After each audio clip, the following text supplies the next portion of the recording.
कुरान अजीम में अल्लाह रब्बुल इज़्ज़त यूँ इरशाद फरमाता है, ऐ इंसानों, बेशक तुम्हारे पास एक वाज़ेह दलील आई और एक चमकता हुआ खुला हुआ नूर तुम्हारे पास आया।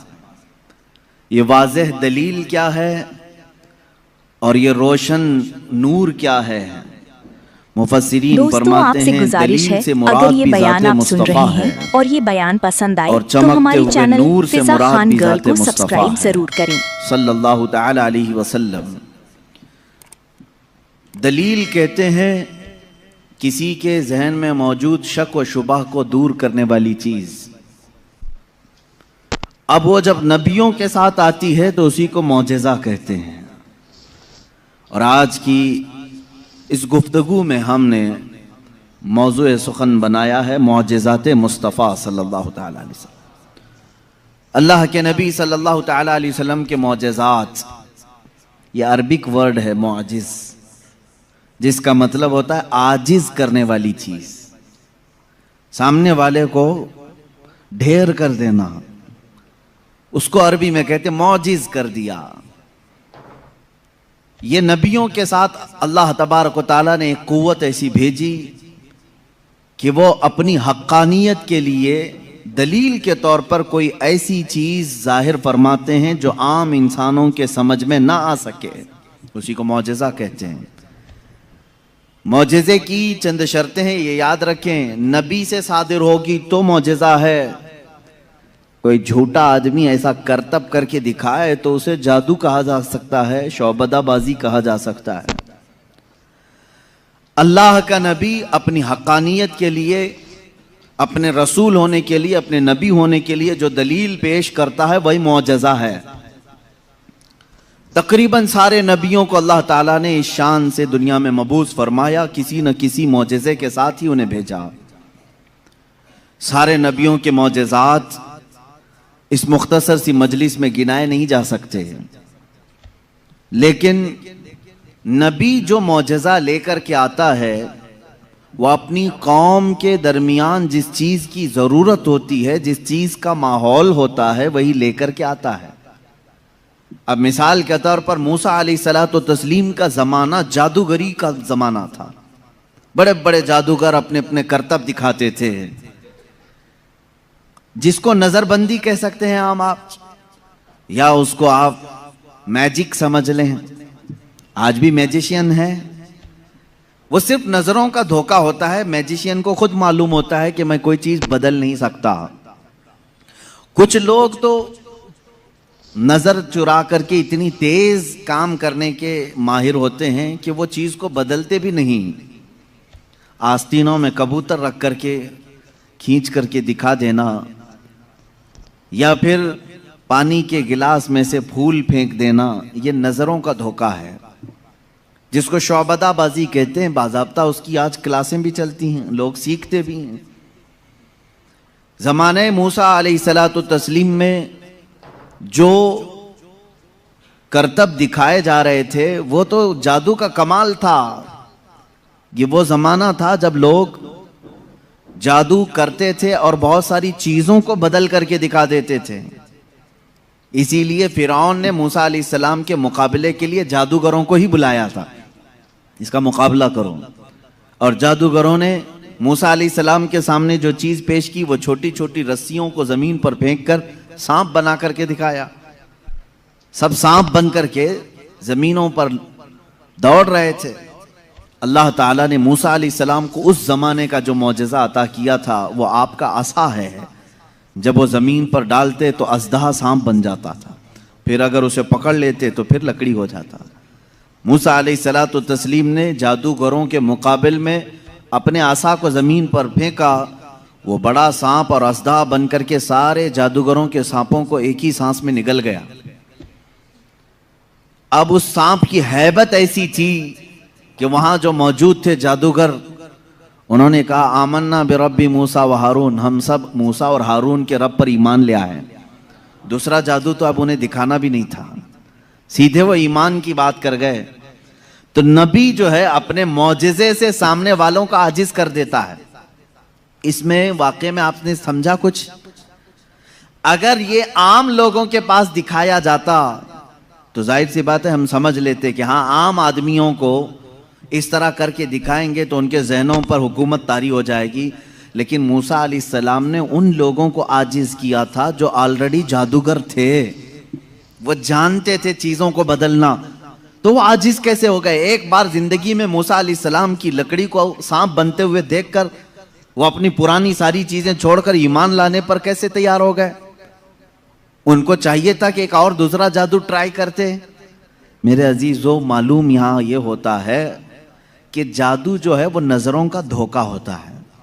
जो जादूगर रस्सियों को सांप बनाए थे उन्हें मालूम था कि यह हकीकत में रस्सी है, उस जादूगर को वो रस्सी ही दिखती थी, अवाम को सांप नजर आता था। जादूगर को वो चीज हकीकत में वही दिखती है जो होती है, लेकिन लोगों को बदल करके दिखती है।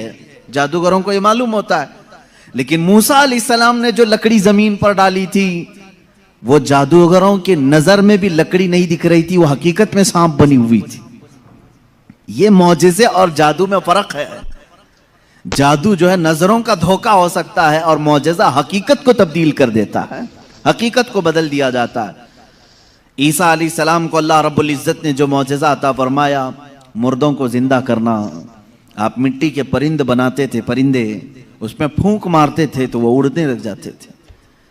मादरजाद अंधे, पैदाइशी जो अंधे या कोढ़ की बीमारी या सफेद दाग वाले हों, उनके जिस्म पर आप हाथ रख देते, वो शिफायाब हो जाते हैं, वो सही हो जाते थे।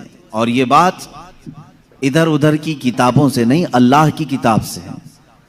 अल्लाह रब्बुल इज्जत ने कुरान पाक में खुद इरशाद फरमाया, ईसा अलैहिस्सलाम का कौल है, व उबरिउल अकमह वल अबरस व उहयिल मौता बिइज़्निल्लाह, मैं अंधों को सही कर देता हूँ, कोड़ियों को सही कर देता हूँ और मुर्दों को जिंदा कर देता हूँ अल्लाह के हुक्म से।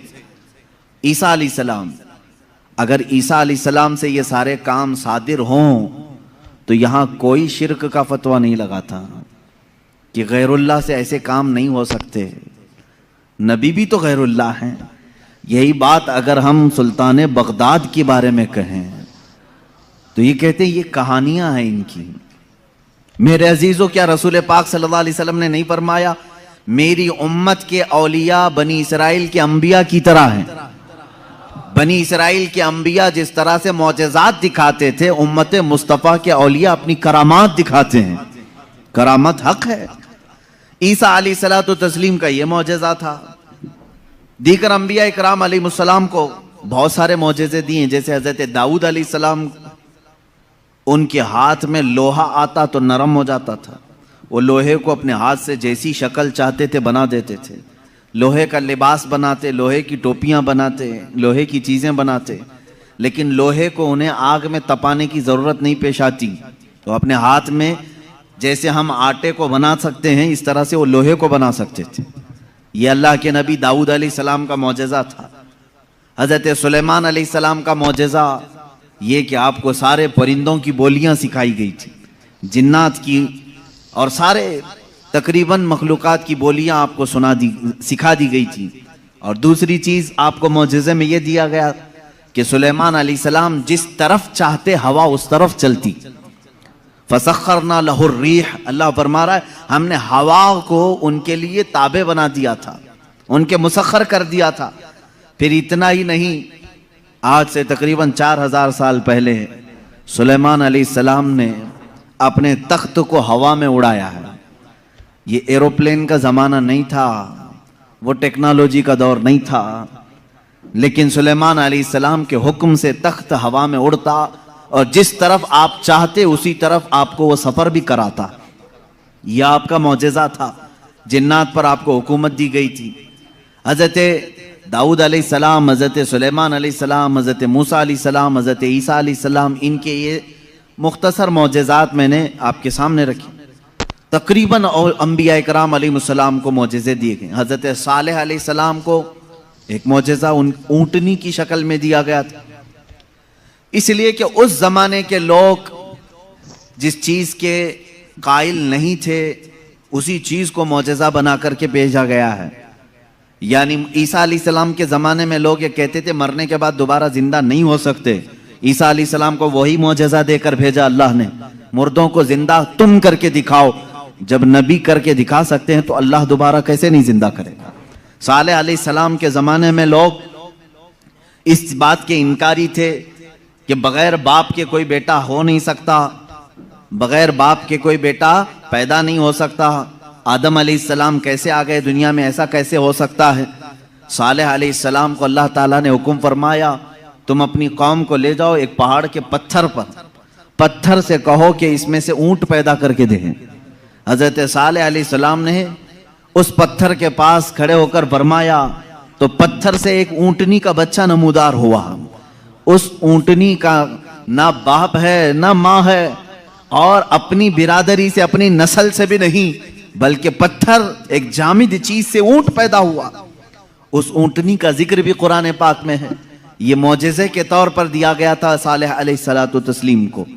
अजीज़ान गिराम वक़ार, उन अंबिया कराम को उनके ज़मानों की जो ज़रूरियात थी, जो तकाज़े थे, वो मौजज़े दिए गए।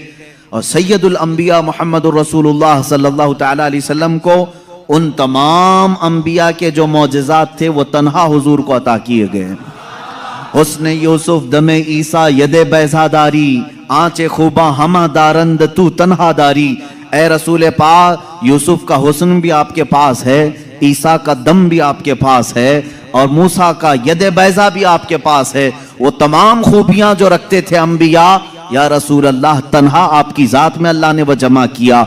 इमाम इश्क व मोहब्बत ने फरमाया, जात हुई इंतखाब वस्फ हुए लाजवाब, जात हुई इंतखाब वस्फ हुए लाजवाब, नाम हुआ मुस्तफ़ा तुम पे करोड़ों दुरूद। एक जात है, हजारों वस्फ इसमें जमा किए अल्लाह ने, हजारों वस्फ जमा किए। अब मौजज़ात मैं शुरू करता हूं, इसलिए कि हमारा वक्त बहुत तेजी से चलता है और वक्त की सुइयां हमें काटते हुए चली जाती हैं। अल्लाह हमारे वक्त में बरकत अता फरमाए। इस बात को मैं महसूस करता हूँ कि जब मीलाद मुस्तफ़ा हो, रसूल करीम सल्लल्लाहु ताला अलैहि वसल्लम के तज़किरे हों, आपको भी एहसास होता होगा, आपको भी एहसास होता होगा, मुझे खुद एहसास होता है। 1.5 घंटा 2 घंटा या जिस कदर भी यहाँ बैठे हैं, कब वक्त गुजर गया पता ही नहीं चला। महफिल ख़त्म होती है तो हम घड़ियाँ देखते हैं, क्या हम इतनी देर तक बैठे रहे। पहलू में दर्द भी नहीं हुआ, पीठ में कमर में कोई कसक भी नहीं आई, इसमें इतना लगाव कैसे रहा। अजीज़ा ने गिराम वक़ार, इससे बाज़ उलमा ने यह मसला अखज़ किया कि जब मोहब्बत करने वाला मुहिब अपने महबूब के तज़किरे में रहता है तो उसे वक्त का अंदाज़ा नहीं होता। इसीलिए लोगों ने कहा क़यामत का दिन अगरचे 50,000 साल का हो, अगरचे 50,000 साल का हो, लेकिन जो लिवाउल हम्द के नीचे आ गया वो मेरे मुस्तफ़ा की शान बयान कर रहा होगा। यहां तक कि क़यामत का ये 50,000 साल का जो एक दिन है, रिवायात में बताया गया है, आशिकाने मुस्तफ़ा को ऐसा लगेगा जैसे बिजली चमकी और खत्म हो गई। लोग कहते हैं क़यामत आई भी और चली भी गई। वो लंबा दिन उनके लिए भारी होगा जो गुस्ताखी रसूल में अपने पेट मरोड़ते रहते हैं, उनके लिए भारी होगा जिनके सीने रसूलुल्लाह की मोहब्बत से मुनव्वर नहीं है। अजीज़ा ने गिराम वक़ार, यही बात तो कब्र में भी है। यही बात, बाज लोगों को दफन किया जाता है, तज़किरा सुने और जी लगा करके सुने। मेरे आका की महफिल में बैठे तो सुस्ती और काहिली नहीं, बल्कि इसके आदाब हैं। आप वजू से बैठें, हमतन गोश होकर बैठें। हल्की सी भी सुस्ती आए तो अपने आप को कोसें कि नहीं, मैं मुस्तफ़ा करीम की मीलाद में बैठा हूं, मेरे आका के तज़किरे में बैठा हूं।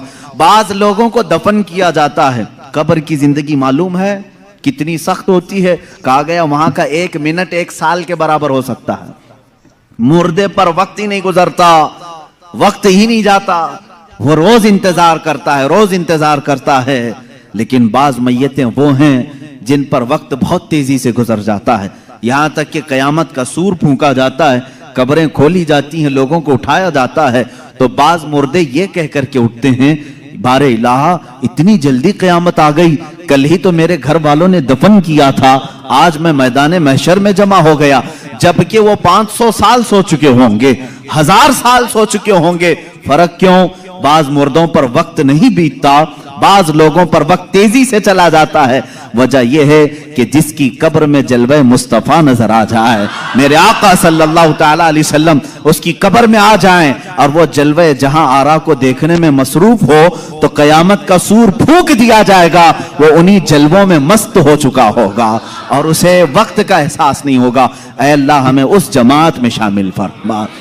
अब हम मौजज़ात मुस्तफ़ा सल्लल्लाहु तआला अलैहि वसल्लम की तरफ चलते हैं। अल्लाह के नबी सल्लल्लाहु तआला अलैहि वसल्लम को मेरे मौला ने जो मौजज़े दिए थे वह अलग अलग हैं, हिस्सी मौजज़े, मानवी मौजज़े। आप सल्लल्लाहु तआला अलैहि वसल्लम का सबसे बड़ा मौजज़ा क्या है, मैं उसको आखिर में अर्ज करता हूं, लेकिन एक बात याद रखें, हुजूर की पूरी जिंदगी मौजज़ा है, सब पूरी जिंदगी मौजज़ा है। आपके जो बयानात हैं वो हदीसें वो मौजज़ा हैं। हुजूर पाक सल्लल्लाहु तआला अलैहि वसल्लम का चलना फिरना उठना बैठना सब मौजज़े की शक्ल में है, इसलिए कि इस तरह की चीजें आम आदमी कर नहीं सकता। जो ये दावा करे कि मैं हुजूर के बराबर हो सकता हूं, मुआज़ल्लाह रब्बिल आलमीन, उसको आज हमारा बयान जरूर सुनना होगा। मौजज़ात मुस्तफ़ा सल्लल्लाहु तआला, एक एक चीज हुजूर सल्लल्लाहु तआला अलैहि वसल्लम की जिंदगी पूरी कायनात को आज भी चैलेंज कर रही है, आजिज करके रखी है। तू कौन सी खेती से निकलकर बराबरी का दावा करता है? हुजूर अकरम सल्लल्लाहु तआला अलैहि वसल्लम की जात सुतूदा सिफात, अल्लाह के नबी सल्लल्लाहु तआला अलैहि वसल्लम के बचपन की बात लेते हैं, आज पैदा हुए, मीलाद मुक़द्दस है और जमाने रसूल सल्लल्लाहु तआला अलैहि वसल्लम में यानी विलादत के ज़माने में मक्का का माहौल था कि बच्चे परवरिश के लिए दायाओं के पास दे दिए जाते थे। वजह यह थी कि बच्चा शहर की गहमा गहमी से दूर रहे, उसकी जुबान महफूज रहे। देहात वालों की जुबानें वहां अच्छी होती थी, अरबी, और शहर में होता यह था कि हर जगह के लोग मक्का में आते थे, मिक्स ना हो जाए, तो मक्का वाले खास तौर पर अपने बच्चों की जुबान की हिफाजत के लिए शुरू के चंद दिन किसी दाया के पास रखते थे। रसूल करीम सल्लल्लाहु तआला अलैहि वसल्लम जब पैदा हुए, ये वही ज़माना है जब बनु साद कबीले की दाया औरतें हैं। एक कबीला है जिस कबीले की सारी ख़वातीन बच्चों को पालती थीं और 2 साल के बाद ले जाती तो भारी मुआवजा मिलता था, उजरत मिलती थी, वो पैसों पर दूध पिलाती थीं। इसी एतबार से बनु साद कबीले की ख़वातीन मक्का में आई। उन्हीं ख़वातीन में एक हलीमा सादिया भी हैं। वो कहती हैं, जब मक्का पहुँचे मेरी ऊँटनी लंगड़ी थी, जिसकी वजह से मैं ताख़ीर से पहुँची। सारी औरतें मक्का में जो नौमौलूद बच्चे थे सबके पास गईं और उनसे भावताव किया, मुआवजा तय किया और बच्चे ले ली। हज़रत हलीमा सादिया कहती हैं, मैं ताख़ीर से पहुँची, तकरीबन बच्चे जा चुके थे, एक बच्चा बाकी था, वो आमिना का दुर्रे यतीम था। मैं वहां आई, मैंने देखा और उसके बाद पूछा कौन है इस बच्चे का सरपरस्त। कहा बच्चे की विलादत से 6 माह पहले ही इसके वालिद का विसाल हो चुका है। हलीमा कहती है, मैं छोड़कर बाहर चली आई। मैं निकल आई कि बाप है नहीं बच्चे का, मैं अगर दूध पिला भी दूं 2 साल के बाद मुझे उजरत देगा कौन, कौन मुआवजा देगा? वो कहती है, फिर पूरा मक्का छान मारी, लेकिन अब कोई बच्चा नहीं मिला। शाम हो गई थी, शोहर साथ में था। हलीमा सादिया से शोहर ने कहा, ऐ हलीमा, खाली हाथ जाने से बेहतर है कि वह यतीम को साथ ले जाएं। यतीम दुर्रे यतीम है, साथ ले जाएं। हलीमा सादिया कहती है, मैं दोबारा वापस आमिना के घर आई। आमिना रज़ी अल्लाह ताला अन्हा कहती हैं, ऐ हलीमा, सुबह तुम बच्चे को देख कर गई थी, फिर वापस आई? कहा, हाँ, हम खाली हाथ जाने से बेहतर समझती हैं कि इस दुर्रे यतीम को ले जाएं। हज़रत आमिना ने कहा, ले जाना चाहे तो ले जाओ, लेकिन तुम्हारी उम्मीदों के मुताबिक हम मुआवजा नहीं दे सकेंगे, तुम्हारी उम्मीदों के मुताबिक हम उजरत नहीं दे सकेंगे। आमिना ने कहा, हलीमा सादिया ने कहा, ठीक है, अब खाली हाथ न जाने का हमने अहद किया है, बच्चे को ले लेते हैं। हलीमा सादिया उस वक्त तक बच्चे को अपने गोद उठाई नहीं थी, सिर्फ देख करके गई थी। गोद में जब लिया, हलीमा सादिया कहती हैं, मेरे पेशानी से लेकर तलवों तक ठंडक पहुंच गई थी। पहली मर्तबा गोद में लिया, उसके बाद उसके शोहर हलीमा सादिया के साथ वो बाहर आई। कहती हैं कि मेरी सारी साथियाँ, मेरी सहेलियाँ जो बनु साद कबीले की ख़वातीन थीं, वो जा चुकी थी और सारे सफर पर थी। मेरी ऊंटनी लंगड़ी और फिर ताखीर भी अलग। मैं बच्चे को लेकर के उसी लंगड़ी ऊंटनी पर बैठी। अल्लाह अकबर, ये पहला मौजज़ा मेरे आका का है। ऊंटनी जो लंगड़ी थी बिल्कुल सेहतयाब हुई और इतनी तेज दौड़ने लगी, इतनी तेज। हलीमा सादिया कहती हैं बनु साद कबीले में सबसे पहले मैं हाजिर हुई। मेरा बच्चा जिसको मैं लेकर आई थी अब्दुल्लाह का दुर्रे यतीम, सबसे पहले बनु साद में हाजिर हुई। और काफी देर के बाद दूसरी सहेलियां हमारी बच्चों को ले आई। उन्होंने आते ही हमसे पूछा, हलीमा तेरी ऊंटनी तो लंगड़ी थी, तेरी ऊंटनी कमजोर और लागर थी, तू पीछे रह गई थी, इतनी तेज कैसे आ गई? हलीमा सादिया कहती हैं, हाँ ऊंटनी मेरी लंगड़ी थी लेकिन सवार बहुत ही आला था। जैसे ही ये बच्चा इस ऊंटनी पर सवार हुआ, न जाने इसमें ताकत कहां से आई, सबसे पहले मैं हाजिर हुई। सारी औरतों ने महसूस किया ये एक मौजज़ा नहीं। बनु साद जो कबीला है वो आज भी है ताइफ के करीब, आज भी वो कबीला है हलीमा सादिया का कबीला जिसको बनु साद कहते हैं। उस कबीले वालों का बयान है कि ये रात ऐसी थी, पूरे बनु साद कबीले की बकरियों के दूध से थन भर चुके थे। सारे कबीले वालों की बकरियों के थन दूध से भर चुके थे। हलीमा सादिया कहती हैं जब मैं बच्चे को घर में ले आई तो अजीब सी राहतें और बरकतें और हवाएं चलने लगी। लोगों ने महसूस किया आज तक बनु साद कबीले में ऐसी खुशगवार हवाएं आई नहीं थी, लेकिन लोगों ने बाद में ये महसूस किया ये हलीमा सादिया के घर जो बच्चा आया है उसी की बरकतें हैं। एक के बाद दीगरे लोगों ने मौजज़े देखे भी। हलीमा सादिया की जो बेटी हैं शैमा, जो हुजूर सल्लल्लाहु अलैहि वसल्लम की दूध शरीक बहन है, हुजूर की दूध शरीक बहन है, वो कहती हैं मैं मोहम्मद सल्लल्लाहु ताला अलैहि वसल्लम को गोद में लेकर रात में बैठती थी। 1 साल के नहीं थे, 9 माह के थे जब मैं गोद में लेकर बैठती थी। तारीक रातें हों या उजाली रातें हों, खुले आसमान के नीचे में आकर बैठती। मोहम्मद अरबी सल्लल्लाहु अलैहि वसल्लम की परवरिश में हलीमा का घराना लगा है। कहती हैं हम मालदार नहीं थे, खेल खिलौने वाली चीजें हमारे घर नहीं होती थी, लेकिन शैमा कहती हैं जब मोहम्मद मेरी गोद में होते रात को 14वीं का चांद चमक रहा होता और मोहम्मद सल्लल्लाहु अलैहि वसल्लम गोद से उंगली को यूं उठाते, चांद इधर चला जाता, कभी चांद इधर जाता, गोद में उंगली जिस तरफ करते वो चांद उधर ही झुक जाता था।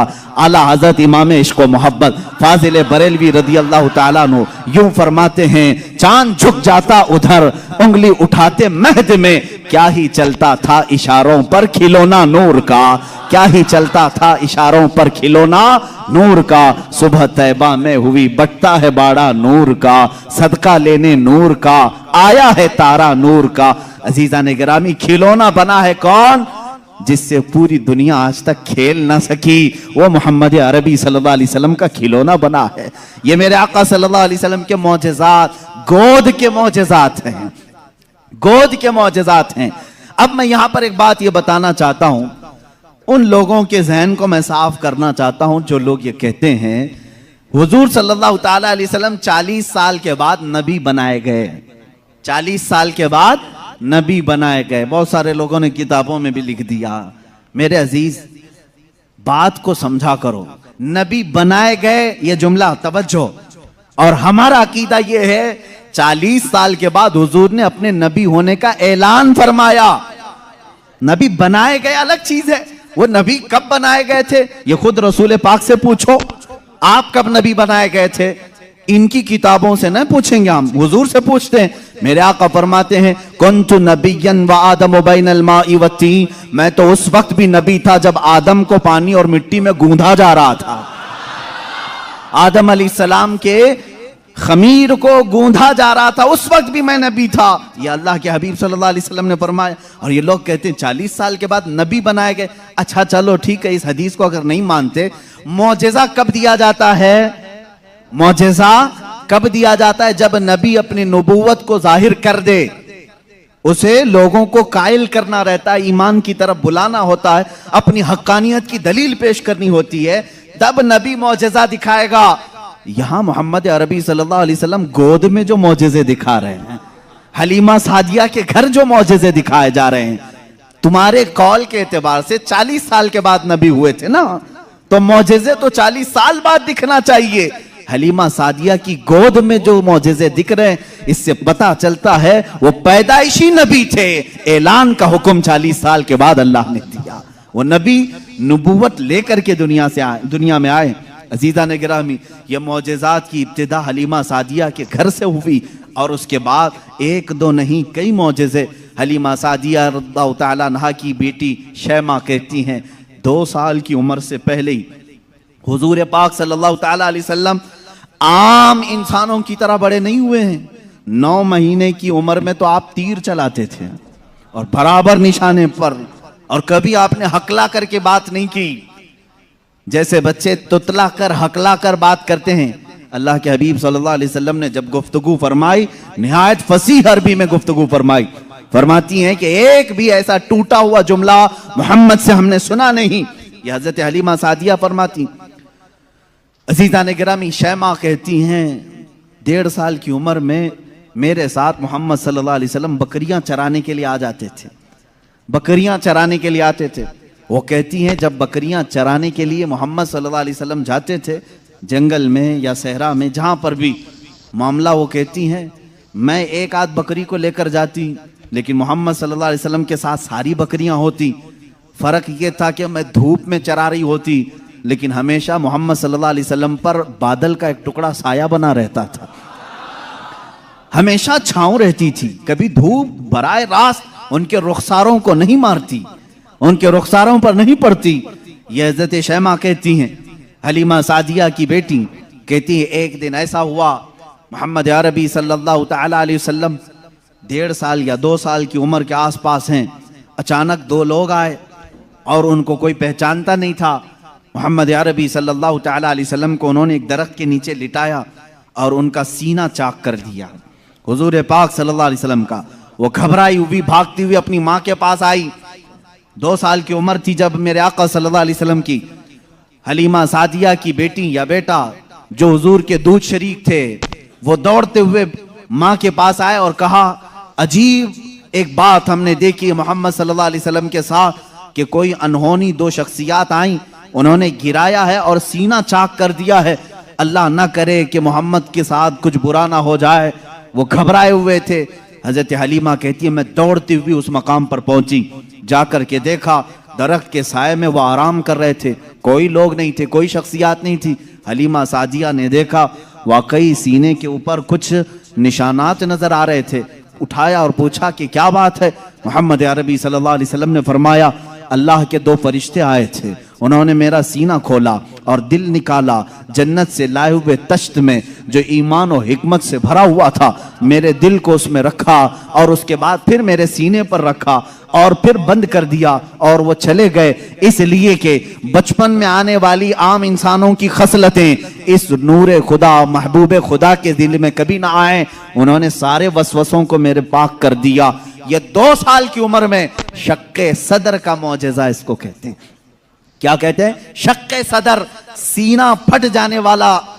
ये जो मौजज़ा है हुजूर पाक सल्लल्लाहु अलैहि वसल्लम की जिंदगी पाक में 4 मरतबा इस तरह से हुआ। सीना शक हुआ, फरिश्तों ने आपका दिल मुबारक निकाला, जन्नती पानी से और जन्नत की नूर और हिकमत से भर दिया। मेरे अजीजों, फिर मैं सवाल करता हूं, तुम तो कहते हो 40 साल बाद नबी हुए, फिर ये मौजज़ा 2 साल की उम्र में कैसे पेश आया? मौजज़ा नबूवत के बाद मिलना चाहिए। नबी होने वाला अपनी नबूवत की दलील के लिए लोगों के सामने मौजज़ा पेश करता है। ये तो मैंने बचपन के वो हालात बताए।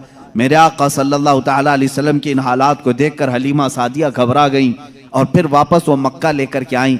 अल्लाह के हबीब सल्लल्लाहु तआला अलैहि वसल्लम हज़रत आमिना के घर रहे। यहाँ के जो आपकी जिंदगी पाक के अय्याम हैं वो फिर अगले किसी मौजू पर मैं अर्ज करूंगा। आज मौजज़ात मुस्तफ़ा हमारा मौजू सुखन है। अल्लाह के नबी सल्लल्लाहु तआला अलैहि वसल्लम के कमालात और मौजज़ात बयान से बाहर हैं, बयान से बाहर है। किस चीज में आपने मौजज़ा नहीं दिखाया? दरख्तों में हो, पत्थरों में हो, जानवरों में हो, परिंदों में हो, मुर्दों में हो, आसमान के तारों, चांद, सूरज में हो, किस चीज में मौजज़े मेरे आका के नहीं है? हर चीज में। और रिज्क में वसाअत और बरकत के इतने मौजज़े हैं कि पूरी किताब उस पर लिखी गई। रिस्क में बरकत और वसाअत। अल्लाह के नबी सल्लल्लाहु ताला अलैहि वसल्लम ने जिस चीज को तनाउल फरमाया और किसी को दे दिया वो खत्म ही नहीं होती। यह मौजज़ा एक बार नहीं कई बार पेश आया, कई बार पेश आया। हजरत उमर फारूक रज़ियल्लाहु ताला अन्हु फरमाते हैं, एक बार 440 लोग आए, 440 लोग हुजूर सल्लल्लाहु ताला अलैहि वसल्लम के पास आकर के उन्होंने कहा हमारी मेहमान नवाजी करें। रसूल करीम सल्लल्लाहु ताला अलैहि वसल्लम ने फरमाया उमर इनको खिलाओ। हजरत उमर ने कहा आका मेरे पास एक ही आदमी का खाना है, एक आदमी, ये 440 हैं। रसूल करीम सल्लल्लाहु ताला अलैहि वसल्लम ने एक खजूर उन्हें दी और फरमाया जाओ जितना खाना है उसी में से खिलाओ। हजरत उमर कहते हैं मैं ले गया, 440 लोग खाते रहे, मेरा खाना खत्म ही नहीं हुआ। वो खाकर चले भी गए, मेरा घर पूरा खा लिया, फिर भी खाना बाकी रहा। ये रिस्क में बरकत और वसाअत के एक नहीं बेशुमार मौजज़े हैं मेरे आका के।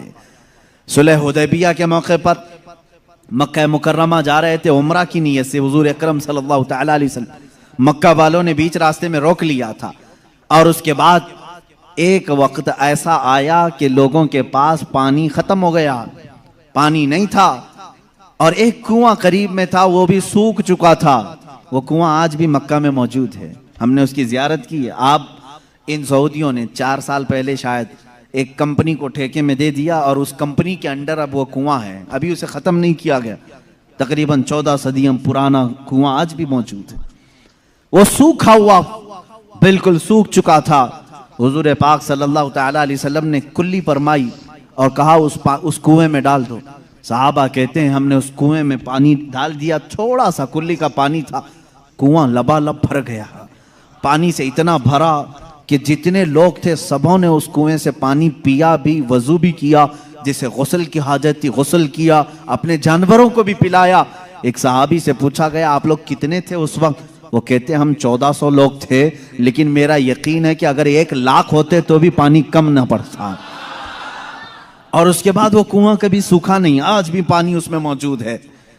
और एक कुआं बीरे शिफा जिसको कहते हैं, उसके मुतालिक मैंने ये सुना है कि वो निहायत ही खारी पानी, कड़वा पानी जानवर भी नहीं पीते थे। अल्लाह के नबी सल्लल्लाहु ताला अलैहि वसल्लम बदर से वापसी के मौके पर उसमें अपना लुआब पाक डाला, वो पानी आज भी मीठा है, आज भी मीठा है। इन सऊदियों ने उसमें सीमेंट भर दिया, डामर डाल दिया, तारकोल डाला, केमिकल डाला, उनके एतबार से ये शिरक है। ये सब सुन्नी लोग आते हैं तबर्रुक समझ करके इस पानी को निकालते हैं, इसकी कोई असल नहीं, इसकी कोई सनद नहीं, इसका कोई सबूत नहीं। और इस गुस्से में उन्होंने कुएं में हर चीज डाली, लेकिन पानी भी बड़ा जिद्दी है, हर चीज को निकल करके फिर बाहर आता है, सारी चीजें खत्म होती हैं। अभी अभी 6 महीने पहले के सफर में भी पानी पी करके आए, उन्होंने वहां पहरेदार लगाए। आज भी पता नहीं बुग़्ज़ किस बात का है, बुग़्ज़ किस चीज का है। तुम्हें सिनेमा थिएटरों से तकलीफ नहीं हुई, बीरे शिफा से इतनी तकलीफ? तुम्हें बीच खोलने में शर्म हया नहीं आई?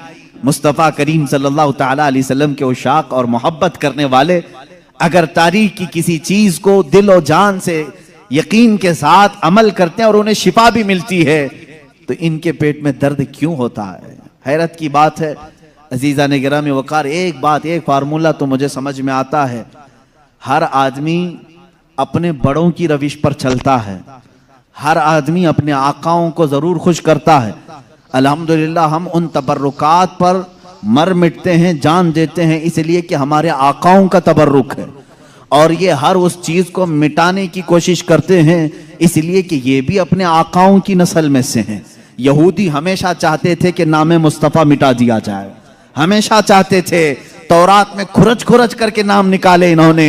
लेकिन आला हज़रत फाजिल बरेलवी रज़ियल्लाहु ताला अन्हु ने ये फरमाया, तू घटाए से किसी के न घटा है न घटे, जब बढ़ाए तुझे अल्लाह ताला तेरा, मिट गए मिटते हैं मिट जाएंगे आदा तेरे, न मिटा है न मिटेगा कभी चर्चा तेरा। हुजूर पाक सल्लल्लाहु ताला अलैहि वसल्लम की कोई चीज तुम तारीख से नहीं मिटा सकोगे। बहरहाल रिज्क में बरकत और वसाअत के बेशुमार मौजज़ात हैं।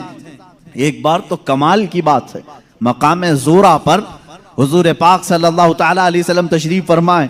यहाँ सहाबा कहते हैं हमारे पास पानी फिर खत्म हो गया। पानी कुछ भी नहीं था, ना कुआं करीब में था।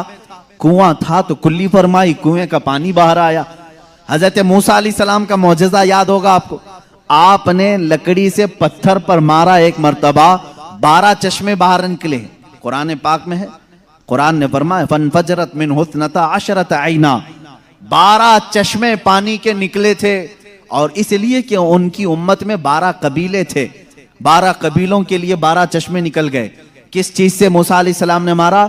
अपने असा से। किस पे मारा?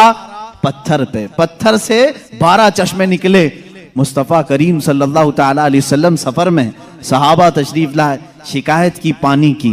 अल्लाह अल्लाह, मैं यहाँ पर अकीदे पर कुर्बान जाऊं सहाबा के, उनसे क्यों नहीं कहते पानी बरसाना, पानी देना अल्लाह का काम है। वो सहाबा हुजूर के पास बार बार क्यों आ जाते थे? खाना नहीं है तो हुजूर के पास, पानी नहीं है तो हुजूर के पास, बीमारी है तो हुजूर के पास। इसलिए कि उन्हीं सहाबा का अकीदा बरेली के इमाम ने लिया है, जिनका कहना था शाफियो नाफी हो तुम, वाफियो काफी हो तुम, दर्द को कर दो दवा, तुम पे करोड़ों दुरूद, आंख अता कीजिए उसमें जिया दीजिए, जलवा करीब आ गया तुम पे करोड़ों दुरूद। वो मांगने के लिए आते थे मेरे आका सल्लल्लाहु अलैहि वसल्लम की बारगाह में।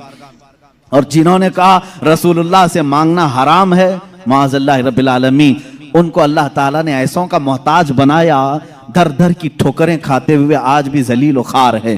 इसीलिए मेरे इमाम ने कहा है, जो तेरे दर से यार फिरते हैं, दर बदर यूं ही खार फिरते हैं, दर बदर यूं ही खार फिरते हैं। हमें फख्र है इस बात पर, हम मोहताज हैं तो मदीने के ताजदार के रसूल करीम सल्लल्लाहु ताला अलैहि वसल्लम से मांगेंगे।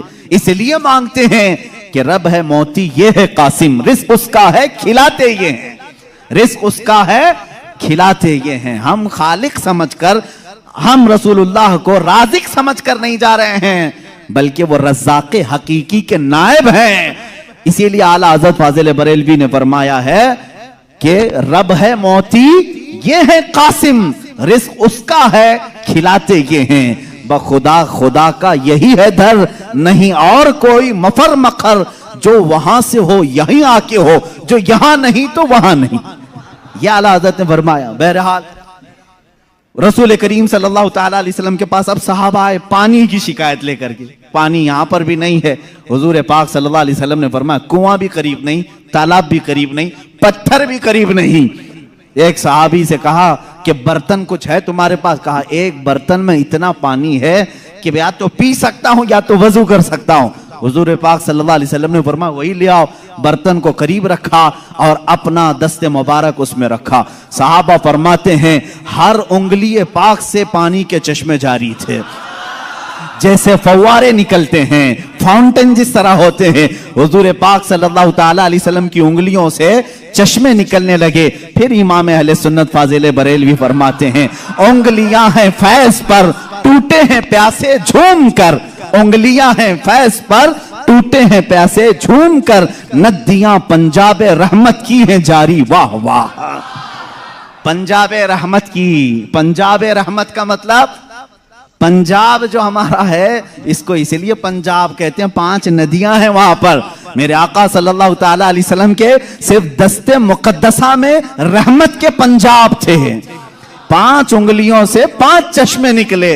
और उस वक्त सहाबा फरमाते हैं हम तकरीबन 300 लोगों ने उससे वजू भी किया, पानी भी पिया, जानवरों को भी पिलाया। किस पानी से? उंगलियों से निकले हुए पानी। अब मैं पूछता हूं मेरे अजीजों, ये है मौजिज़ा जिसको खर्क़े आदत कहते हैं, जो अकल में ना आए, अकल में ना आए। हाँ एक बात तो समझ में आती, मूसा अलैहिस्सलाम ने लकड़ी मारी थी पत्थर पर और पत्थर से 12 चश्मे निकले, मौजिज़ा वो भी था। लेकिन हमने दुनिया में बहुत सारे फॉल्स देखे हैं जो पत्थरों से ही निकलते हैं। नहीं देखे आपने?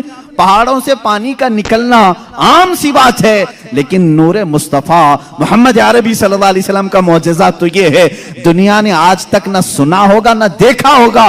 पत्थरों से निकलने वाला पानी तो देखा है, उंगलियों से निकलने वाला पानी सिर्फ ताजदार मदीना के यहाँ है। ये मेरे आका सल्लल्लाहु अलैहि वसल्लम का मौजिज़ा, कमाल का मौजिज़ा था। ये खाने पीने के मामलात में 1-2 नहीं, बहुत से मौजिज़ात हैं। फिर आगे बढ़ो, जंगे खंदक के मौके पर खंदक खोदी जा रही थी।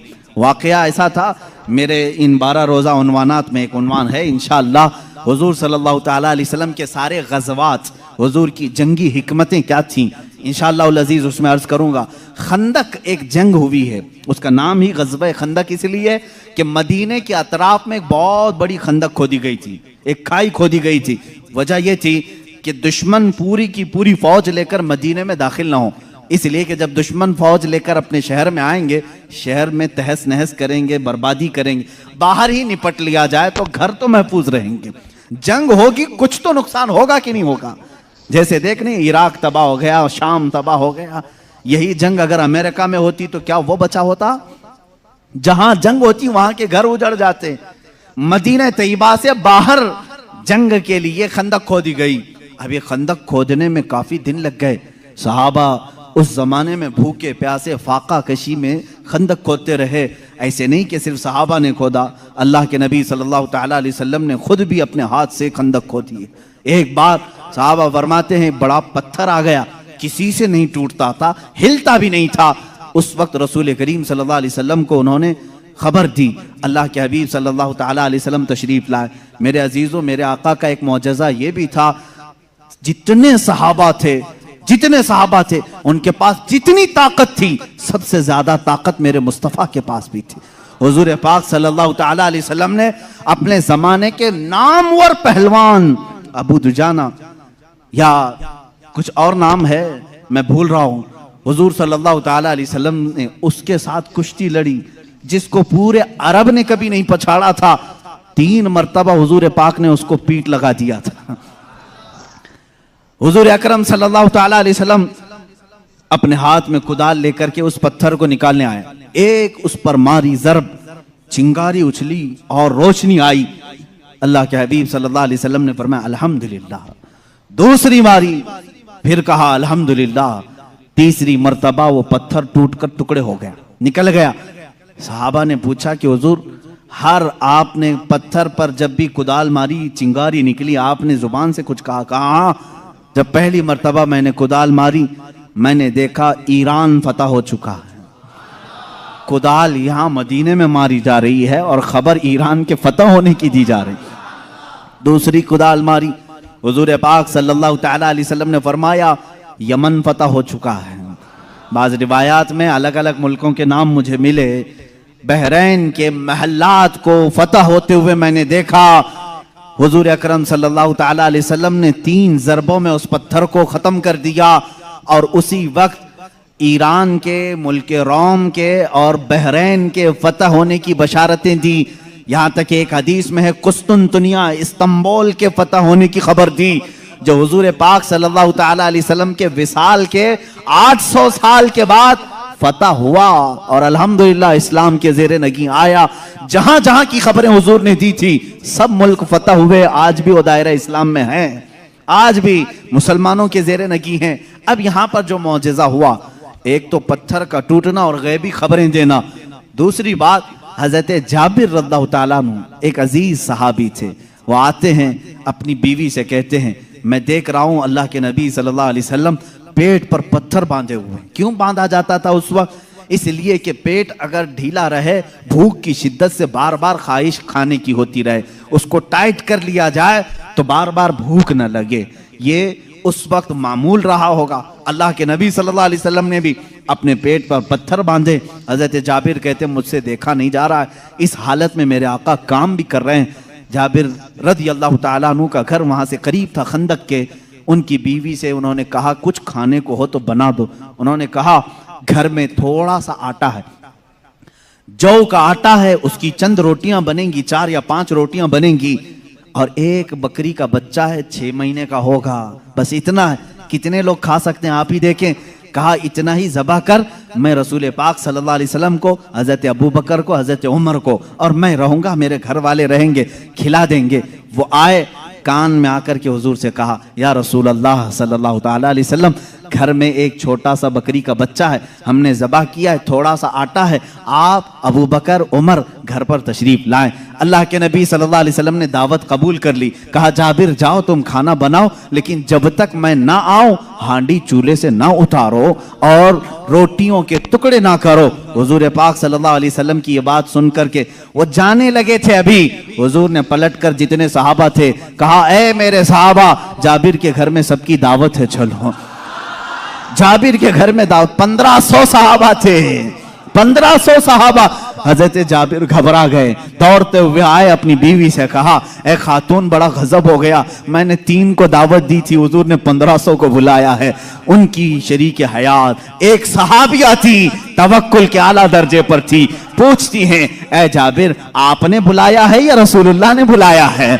हजरत जाबिर कहते हैं, मैंने किसी को नहीं बुलाया, रसूलुल्लाह ने बुलाया है। कहते हैं, फिर फिक्र छोड़ो, जिन्होंने बुलाया वही खिलाएंगे, जिन्होंने बुलाया वही खिलाएंगे। हमको इस बात की क्या फिक्र है, हमें तो खाना बनाना है, वो आएंगे, जिसको उन्होंने दावत दी वो खिलाएंगे। हमने 3 को दावत दी, हम 3 को खिलाएंगे, रसूल ने जितनों को दावत दी वो उनको खिलाएंगे। ये खातून का अकीदा देखें, सहाबिया हैं। हजरत जाबिर रज़ियल्लाहु तआला अन्हु फरमाते हैं, घर मेरे आका तशरीफ लाए, घर में बैठने की जगह भी 10 लोगों की थी, 10 लोग बैठ सकते थे। अल्लाह के हबीब सल्लल्लाहु तआला अलैहि वसल्लम तशरीफ लाए और उस हांडी को जो चूल्हे पर रखी हुई थी, कहा इसको उतारना नहीं, उसमें अपना लुआब पाक डाला और उसके बाद फरमाया निकाल कर देते जाओ। हजरत जाबिर कहते हैं 10-10 लोगों का खाना निकालता था, रोटियां दस्तरखान पर बिछाई जाती थी।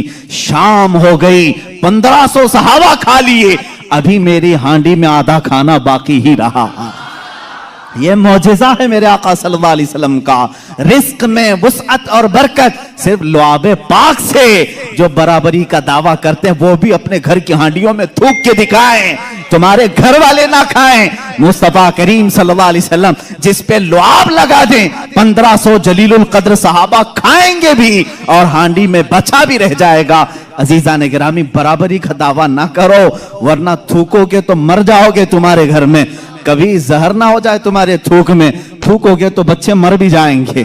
बहरहाल ये मौजिज़ा एक ही नहीं पेश आया, 3-3 मौजिज़े यहाँ पर आए, 3-3 मौजिज़े हजरत जाबिर के घर में तन्हा।